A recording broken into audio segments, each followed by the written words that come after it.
Hello, we're ready for lesson 31, January 31. I am not the victim of the world I see. Yesterday was God is in everything I see because God is in my mind. I am not the victim of the world I see. As you notice, I say that several times on each lesson because I want you to really have that idea in your mind and take it throughout the day, whatever the lesson is. We're to use these things throughout the day repeatedly. And so I am not the victim of the world I see. This is a key idea. Um, I've got another, I've been looking for just things that are green and here in the middle of winter. Here's the last day of January. And this is from my iris bed. Those are irises already shooting up again for the next year. Let's see if I can get that out of the pot so I can show you. Look at that big rhizome in there. A great big old root. I broke a little of it off. But I was I was going to move it. But anyway, irises have value. Of course, the flowers themselves are just really smell wonderful. And that in itself has got to be healing. A matter of fact, they make the essential oil. I think it's called Absolute in an iris, and it's got some medicinal qualities, is what I understand. They give the dried rhizomes that big old root right there. See that big old, that's the rhizome there. That can be dried, and it was said in Wikipedia that they give them to children to teeth with. So there's some interesting stuff. And then I guess there's some kind of gins that use the iris for flavoring, and maybe maybe it has some kind of some other values. I don't know. Anyway, we're learning all this together.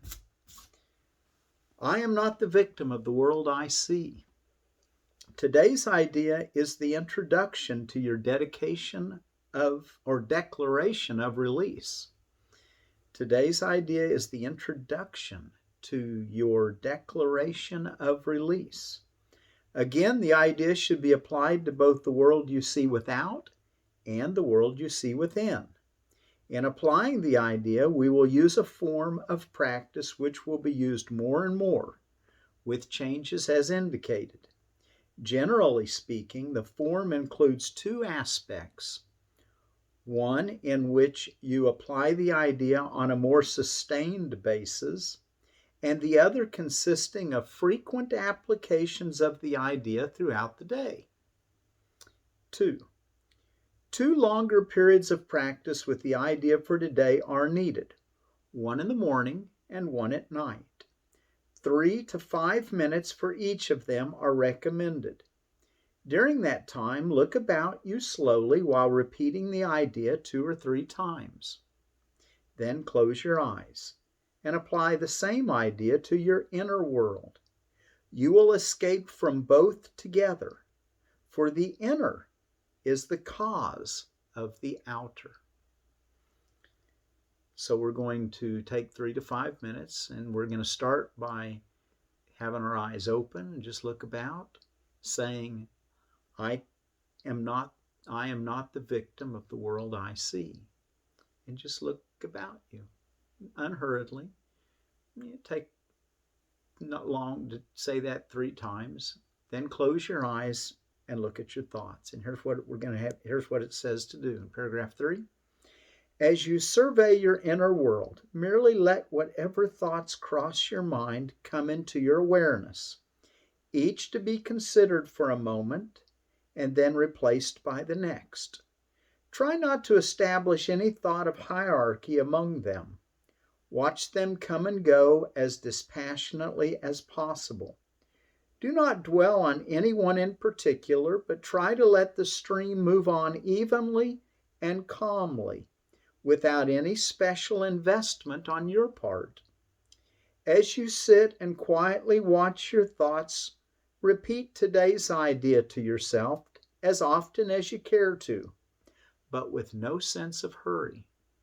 He tells us that a lot. No sense of hurry. 4. In addition, repeat the idea for today as often as possible during the day. Remind yourself that you're making a declaration of independence in the name of your own freedom. And in your freedom lies the freedom of the world. Paragraph 5.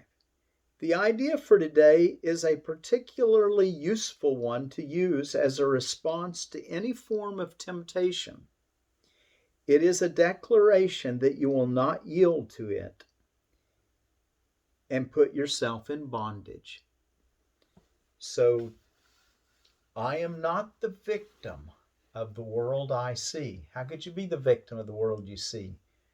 You're the maker of the world you see. As hard as that is to believe, that you'll become increasingly aware of that if you're willing to at least be willing to see that. It'll be shown to you without any doubt at all. And hey, one more thing I want to tell you about the irises before we go. And that's, you can plant these things once and they're there. I've got an old home site on my property that people lived there 50 or 100 years ago. The house and everything's gone. There's no sign of the foundation. And a guy stopped years ago when I first bought the place and said, "Hey, I grew up on a place. Can I go look?" And I walked over there with him and he showed me the place. He said, "Yeah, we used to go down over the hills. There's still spring down there." I go, "Yeah, still spring there." He said, "That's where we got water." And these irises, my grandma planted them, I think is what he told me.